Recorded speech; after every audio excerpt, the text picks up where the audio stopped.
Feels a little bit like Groundhog Day. I'm talking to Leon Edwards here about a fight against Khamzat Chimaev. This time coming up here at UFC Vegas 21 on March 13th. Leon, how's it going, man?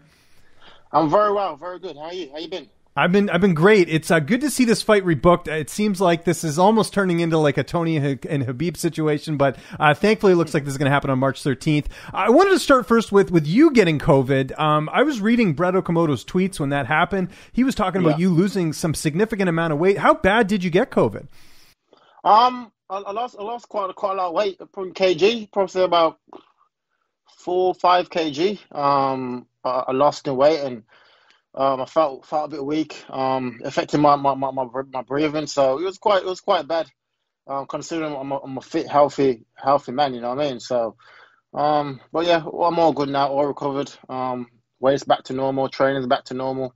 So it's all good. Do you have any idea how you got it?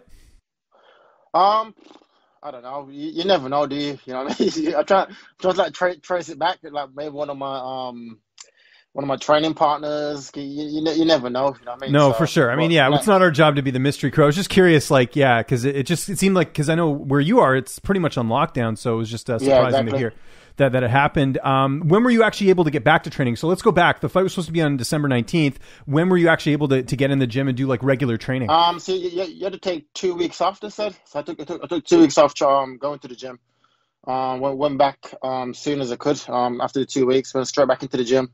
My lungs were still affected. The symptoms was gone, like all my COVID. I went to get tested again. I got a negative, but my lungs wasn't recovered, and so I thought there's no way I can go now and fight with I can't breathe, basically. You know what I mean? So no, totally. We had to cancel it. Yeah. No, absolutely. Now, this is what I wanted to ask you. How annoying was it seeing people on social media saying Leon's scared? Like we're in a pandemic and you get all these idiot fans coming out. Like, how did you deal with that? Because I kept shaking my head when I see someone say that, yeah, I'm sure he's faking COVID. I'm sure he doesn't want to fight. He hasn't fought in like a year. It's crazy, right? So. Yeah, it's fans are just fans, and they're very, very simple people. You know what I mean? What I'll be scared, enough to be scared about. You know what I mean? It's a fist fight with a man, and I've done it many times before. You know what I mean? So I don't know why I'd be scared. And like I said, I haven't fought for over a year, so I was ready to go in December. Then they rescheduled to January. You know what I mean? So I was like, okay, 4 weeks. That's better. Then they got cancelled again. So now here we are. Well, that was going to be the thing. So he ends up getting COVID, and I know there were some rumors about that initially, and they're like, no, it's all good. He's ready to go. And then, of course, he has to, withdraw from the fight, which understandable. We just talked about your symptoms. He said he had some lung problems, no problem. Is part of you in a way kind of like, I don't want to say like, happy or whatever, but I mean, no one wants to see a fight move. But at the same time, like those fans can't come after you now because he got it too, right? So it's like you guys are kind of on an even playing field in terms of both of you getting COVID. Yeah, exactly. You know what I mean? I'm not happy that you got it. Obviously not. You know what I mean? But I mean, in terms of the fans though, because the fans are going to call you scared. It's like, where are these guys now? When Khamzat has. Like I said, the fans are like wishy-washy, right? Because when I got it, you're scared. When Khamzat got it, you're scared. So it's like you can't win, right? So it's like, it's whatever. It's whatever. No, for sure. Were there any other options besides Chimaev? I know there was some talk about you maybe staying on that card. I know you wanted to fight, you were good to go to fight anyone, but was there any actual offers, or was the plan always they wanted to rebook the fight? There was no offer put to me. I was going to the UFC, said, give me, I think it was a co-main event, which was, it was Chiesa and, it was Chiesa and Neil Magny. Yeah. So I was like, move one of them up to the main event, right? And put them in the main event, and I'll fight either one of them. But they said, no, they want to keep that fight. So they said, I want to reschedule for March. I was like, no, that's too long. I want to go again. I'll fight in January, and I'll fight in March. I'll do both. But there's like, nah, it's too big of a fight to risk it, and blah, blah, blah. But I was good to go both dates. Good stuff. And I guess the good news in all this as well, like, again, trying to look at silver linings here, is that, like, you both have COVID, so the chances of this getting canceled again because of that are probably pretty slim because both of you have had it. I don't know of anyone who's got it twice, right? I don't think you can. I'm not sure. Yeah, exactly. Obviously not a doctor, but... Yeah. No, I don't think you can. They said it's like 6 months, I think. You got immune, I think. They may be able to get it, but... So fingers crossed here. Fingers crossed. Fingers crossed. Yeah. There's nothing that will get in the way, so let's go. And you sort of talked about it there. You are feeling, optimal now. Like I've heard for some people, they've had lung problems for weeks even after. You're feeling good though overall? Yeah, I'm back to normal. I'm all good. My body's back to normal. My strength is back to normal. My breathing is back to normal. So, camp is in full flow, and I'm feeling good. In some ways, is it better to, get to work on some more tools in camp? Like, is there things that you've worked on since the fight was initially scheduled in December? Yeah, 100%. I'm a total different fighter from when I fought. Last time I fought was over a year ago, right? I've improved leaps and bounds since then, and this is probably my fifth camp without a fight. I mean, Right. camp, if you count that camp as well. This is my fifth camp without fighting. So each camp I've improved each camp. You know what I mean? So I'll be a total different fighter come March. So I can't wait to go out there and show my skills and let the fans know who's next for that title shot. Now, any concerns about going to Vegas? I was surprised they put the fight there because both of you are international. So I figured maybe they do that in Fight Island. I don't know if it's just because of the calendar. Like, is that like, I know that it's confirmed that it's in Vegas, but any concerns travel wise? I would imagine they would have to figure that out with this fight, having so many issues. Yeah, 100%. Not that I know of so far. I went to get my visa last week and got accepted, and they say you're good to go. So I can't Good. see why. Good Yeah, news. so I don't know. So it should be good. It should be good to go, man. Who do you think that favors in the fight? Because it's going to be at the Apex, so the cage will be smaller. I know he's sort of known for finishing fights, but do you like the smaller cage, or would you have preferred to have fought in the bigger cage in Abu Dhabi? Either or. My cage that I train every day is quite small anyway, so I'm used to sparring and performing in a smaller cage. You know what I mean? My cage is probably like twice as small as what they're putting us in.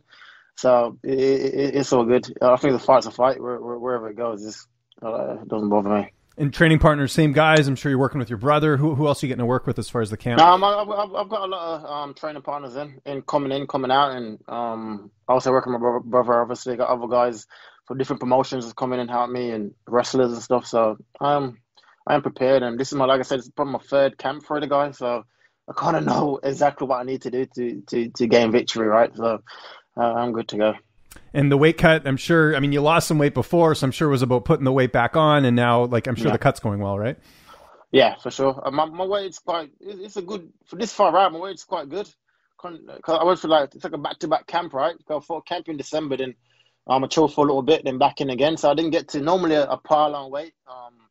But this time I kind of maintained it, and my weight's good, my strength is good, my size is good. So I am happy, and I can't wait. And you're going to get all your corners for this fight. I know sometimes when you travel, maybe you don't get everyone you want, but are you going to have the people you want in your corner that night? Yeah. I got all four cornermen coming with me. So it's looking like just another fight for me. You know what I mean? It is. Only difference is you have to go in the bubble, right? When you get there, that's the only difference. Apart from that, everything is pretty normal. I've done it many times in the UFC. This is my third main event in the UFC, so this is normal to me. Have you anticipated not fighting with fans? Like, this will be your first time fighting during the pandemic. Is that something you think will throw you off or anything? Have you had to visualize that? Like, how do you anticipate, things being different than the last time you were in the cage? I think I perform better. I do because like now in the pandemic, my whole training has been in an empty gym. You know what I mean? So I think that's kind of like preparing you when you're sparring for a quiet gym, and it's only you and your training partners and your coaches there. You know what I mean? So I think that'll probably do me better. And I spoke to my teammates. I've already fought in Abu Dhabi and Vegas, and they explained to me how it goes step by step. You know what I mean? So there's nothing that's going to be shocking to me that I don't know what's happening. So it's all good. Traveling, when are you actually getting down there? Like, is it like a week before? Or when do you would it be a bit different than say a normal trip just because of the quarantining and all that? And the fact that you're a main event, is that something that's different or no? I'll probably the same what I did for RDA.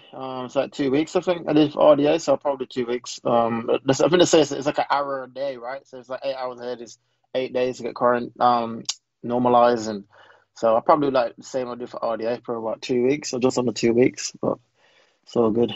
Does it bother you at all? And I know it was years ago, but does it bother you that people don't bring up that you have the second fastest knockout in welterweight history? I think people forget that. Masvidal's got number one, you have mad, number right? two. Yeah, exactly. It's mad, right? Because someone's like, you can never knock no one out like that on my Instagram. I was like, I've done that already. You know what I mean?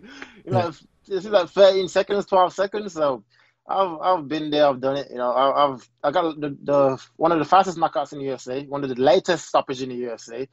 I got the second most wins in the division. It's like I've done it all. You know what I mean? So this is my ninth win in a row. So after this, I am looking forward to my title shot. How's this fight playing out on March 13th? You feel like you're going to win, but how do you envision it playing out? I envision it playing out many ways. I envision me bringing him late, stopping him late. I envision him coming out fast. Him getting caught with shots. There's many different ways to see it going, right? So let's just see what he does and what he brings to the table. And I'm very good at adapting in fights, either or. You know, what I mean, I've done it many times, and I've been down on the scorecards, came back and won. I've been up on the scorecards and won. I've stopped. I've done everything in the UFC there is to do. So, I am prepared. I know what he does good. I know what he does bad, and I am prepared. So you talked about the implications of this fight. I think with the fact that it's been rescheduled a couple times now, title shot, that's got to be next, right? I would think with a win here, you're fighting the hype guy, you know, and all that. Do you feel like that's what's next? Do you get that sense from the UFC that they would grant you that? I 100%. I feel so. Like, what's next? Like you said, what else could it be? Yeah, I know. The guy that's fighting for the championship is only because of COVID. That the only reason why he's in the position that he's in. You know what I mean? If it weren't for COVID, I would have been in that title picture a long time ago. So after I go out there and do what I'm gonna do to this kid, then let's see it. They said I should be next, so we'll see. Yeah, I just don't know who else there would be. I mean, Colby doesn't have a fight booked, but I think, again, he lost a couple fights ago, right? And I think they still got to make that Masvidal fight. I don't know what's going on with that. By the way, what did you think of Michael Chiesa's performance against Magny? It was a pretty dominant win. It was good, yeah. I picked Magny to win, right? I was going into it thinking Magny probably got more to offer for me from watching, but he's winning and dominated him. Especially the way I think Magny, he was focusing on everyone else apart from Chiesa, right? He's like calling at me. He's saying, "Oh, well, I'm not getting." It's like everything around him is focused on that apart from the guy he's fighting. So I think that's probably played a part in him getting dominated. He weren't really focusing on the fight ahead of him. He was talking about me, you want to fight me, and blah blah blah. So that's true. Yeah, good point. At the time of recording this, we've got Usman and Burns this weekend. Which way are you leaning on this fight on Saturday? I'll go Usman. I'll go Usman. I think he looks like the stronger guy. He's got more skills to offer. I think Burns just rushes forward, and I think he's going to try the same game plan that he used in Woodley, Burns is. Well, I think Kumar will be too sick for it. But I was watching like Burns' Instagram the other day, and he's acting very confident, like he's going to do something. You know what I mean? So I don't know what went down in sparring. It's so interesting. I mean, not since I think Rashad and John Jones have we had two former teammates fighting each other like this. It's been a very long time, like in a high profile fight like this. Yeah, for sure. But it'll be entertaining. I'm looking forward to it. Also, were you ever considered a backup for that fight, or I guess you just wanted to fight, you know, not take that risk in case it didn't happen, because you got to get a fight in there, right? I think that was the idea. Yeah. Did they never ask you to do that though? Did they ever offer you? No, I probably wouldn't. Nah, they didn't mention that to me. Okay. No. No, fair enough. I like the honesty. And then just a couple more quick things. Conor McGregor, were you surprised to see him get knocked out by Poirier? I think a lot of us were. Yeah, I was. I was very surprised, and he kind of came on with like a back boxing stance, right? I think they watch his footage from like in training with all the boxing coaches and stuff, but leg kicks was a great technique to use, and he kind of shut him down, and it was mad to see. Hopefully they'll do it a fair time and he can adjust and go again. And last question, most important question in this interview, what are you going to be doing during quarantine? Because you're going to be in the room. Have you prepped this yet, Leon? Like, have you got the movies ready? Have you got the video games? Like, what are you going to be doing? Because you're going to need some time to kill, right? I got it already. I just bought a PS5 as well. So awesome. Okay. I'll bring my PS5 and probably playing card games. Just trying to burn time, right? Just trying to keep your mind off the fight. You need some distractions there. By the way, did Paradigm hook that up? Because I know they did with Bisping. Yeah. There you go. It's good management right there. Hooking you up. What games have you gotten in? Have you gotten in any games yet or no? No, I'm not. Yeah, I just ordered some yesterday, so they're all coming now. I've got Vikings and shit. We've got Valhalla, I think it's called. A few games coming, so it'll be good. Leon, I can't wait for this fight. March 13th, UFC Vegas 21. It's finally coming up here. Just remind people where they can get a hold of you on social media, and if you got any sponsors or shout-outs, I'll give you the last word. I'm at Leon_Edwards MMA on all platforms, Instagram, Twitter, all of it. So sponsors, CBD, Junes, I think they're called. That's it, really. Thank you again for always giving a great interview. You're like quite different, right? 'Cause it's not like all about fighting. It's about like what you drink, and it's quite interesting. I appreciate that. Trying to give you a little something different. Listen, how many interviews you're probably going to do before this fight? Plenty, sure, right? So sure. I got to spice it up a little bit. I got to keep you on your toes, Leon. If I didn't do that, I wouldn't be doing my job.